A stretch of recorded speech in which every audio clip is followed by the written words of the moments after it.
Welcome sa DRS 2.0. Fresh at nagbabagang happenings bang hanap mo? Mga padabarkads man yan o mga trending topics? Pwes, sagutin natin yan. Kaya naman isubscribe nyo na ang ating channel para sa mga nagbabagang balita everyday. Welcome back again sa ating YouTube channel mga Kadabarkads, and for today's video ang pag-uusapan natin ay tungkol sa mga importanteng kaganapan sa loob at sa labas ng Itbulaga. Pero bago po yan, batiin muna natin ang happy birthday ang ilan sa mga staff ng Itbulaga na nagtatrabaho po sa likod ng camera or sa Itbulaga. Una na dyan nating batiin si Pedro, pangalawa si Oreo, and syempre si Chris Chu. At kanina nga po live na binatian ng Itbulaga. And also happy anniversary naman para kay Jane Jordan Avina. January 3, 2025 unang sumalang si Jane Jordan Avina dito po sa The Clones. Kaya ngayon yung first anniversary niya. Sabi nga dito, happy anniversary January 3, 2025. Jane Jordan, ang unang salang mo sa EB as a Karen Carpenter clone. Yes, you've come a long way but always stay focused on your future goals and remain the sweet, jolly, and down-to-earth JJ that we all know of. Thank you, Lord, for all the blessings, EBTBJ, and thank you. Kaya naman, happy anniversary, Jane Jordan Avina, kahit wala ka na sa Itbulaga.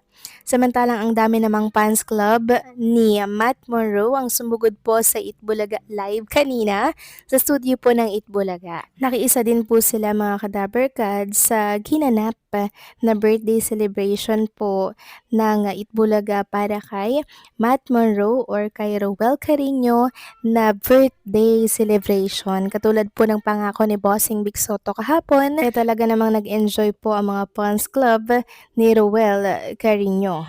At bago nga po magsimula ang Itbulaga kanina mga Kadabarkads, meron na po agad announcement sa Bossing Big Soto para po sa bagong nagbabalik dito sa Itbulaga. At bago po nila sinimulan yung nagbabalik na yan sa Itbulaga, inuna po nilang ipalabas ang Sugod Bahay mga kapatid. So ito po yung payanig na announcement ni Bossing Big kanina sa mga manonood na ikinagulat po talaga ng studio audience kasi maging sila, wala din po silang kaalam-alam na meron palang pasabog na ganito katindi ang Itbulaga ngayong araw.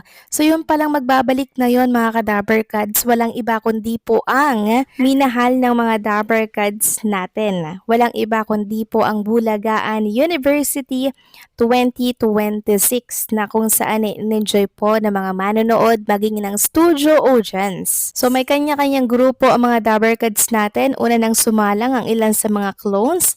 Siyempre si Karen and si Maine Mendoza din. Sobrang aliw din ang mga studio audience at ang mga televiewers natin at maging ang online viewers. Sobrang saya nila. Tapos yung live chat po ng Itbulaga, sobrang daming nagko-comment na finally, binalik din po ng Itbulaga ang kasiyahan ng mga maraming Dabarkads. Tapos yung pangalawang sumalang naman, grupo po ni Boss Joey, Albiola, Dominador ha, and syempre, Bossing Big Soto. Tapos yung pangatlo, yung si Raisa Maydison na tapos lahat na po sila doon mga Kadabarkads. And alam nyo, kanina, bidang-bida dito si Vice Ganda.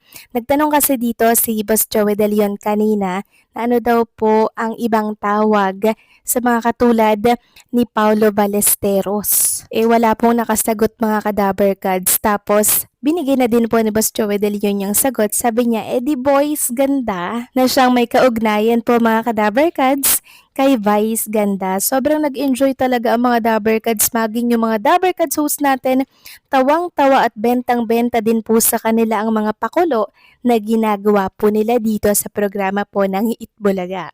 Meron nga pong nagtanong kanina na what if mag-guess nga dyan na si Vice Ganda sa Itbulaga? Syempre, imposible yun mga Kadabarkads kasi nga magkakompetensya sila, magkatapatan sila na programa, and syempre, conflict din naman na si Vice Ganda ay makikita sa Itbulaga. Hindi po ba na napapanood sa TV5. So napaka-imposible. Sapat na yung minsan nababanggit po yung pangalan niya or minsan ginagaya po yung itsura ni Vice Ganda. Kahit papano, may Vice Ganda sa Itbulaga. At habang nagkakasiyahan nga po ang lahat, syempre, chinek ko po yung online viewers ng mismong Itbulaga TVJ. Pumalo po ito ng 100 plus.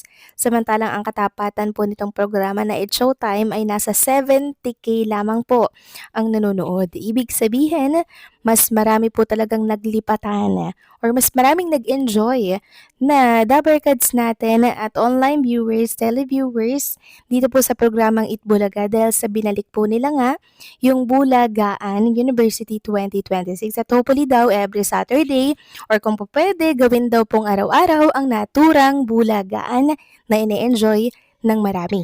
Sumali naman natin mga ka-Dabarkads, diba? Gawin na po nilang araw-araw ang Bulagaan. Tulad po dati na kung saan ay ini-enjoy talaga natin ito and masayang-masaya din po kasi yung mga viewers pag Bulagaan na po ng Itbulaga. Ito po yung mga minahal at tumatak na po sa mga Dabarkads natin every noon time. Samantalang next topic naman, pag-usapan natin ang isang write-ups tungkol naman ito sa kapuso at sa kapatid. Sabi niya dito, pinakatututukan pa rin ang mga programa ng Kapuso at Kapatid sa kabila ng massive promotion ng kapamilya ukol sa bago nila umanong inuupahang tahanan ang All TV. Napakataas ng views online at on-air ng parehong Kapuso at Kapatid sa online na talaga namang pinag-uusapan at nag-trending pa sa umaga ang unang Hear It, Good Morning Kapatid, Kapatid Frontline sa umaga at TikTok Live. Pagdating sa tanghali, namangha ang televiewers sa TV5 dahil sa mga pagbabago sa number 1 longest running ng time show ang Itbulaga, sobrang aliw at bongga sa mga papremyo ang programang matagal nyo nang minahal at mamahalin. Sa hapon, tumutok ang lahat sa GMA Afternoon Prime mula Hating Kapatid, Cruz versus Cruz, Fast Talk with Boy Abunda at Unika Iha. Marami rin ang nakibalita sa Frontline sa hapon.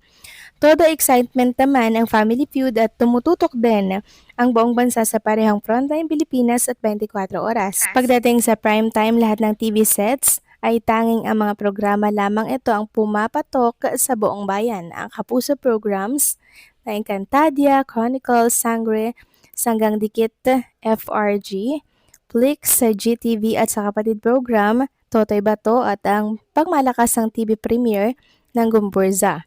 Maging sa late night hindi bumitaw ang mga tumututok sa Kapuso at Kapatid programs. Tunay ang hindi matatawaran ang dekalibre at kalidad ng mga programa ng GMA at TV5. So simula po nang nawala ng prangkisa ang ABS-CBN mga ka-Dabarkads, talaga namang namamayagpag na ang Kapatid Network or ang TV5. Ngayon talaga sila nag-boom simula po nang lumipat ang Itbulaga at Dabarkads natin sa istasyon po ni Mr. Manny B. Pangilinan. Doon po mas lalong napaganda at bumongga yung kanilang mga programa. Talaga nakikipagsabayan na po ang Kapatid Network sa GMA Network na kung saan kilala din sa may pinakamalaki, pinakamalawak po na signal dito po sa ating bansa. At ngayon, natatapatan na po ng Kapatid Network. So, paano mga ka-Dabarkads? Hanggang dito na lang po ang update natin at maraming salamat po sa patuloy na pagsuporta.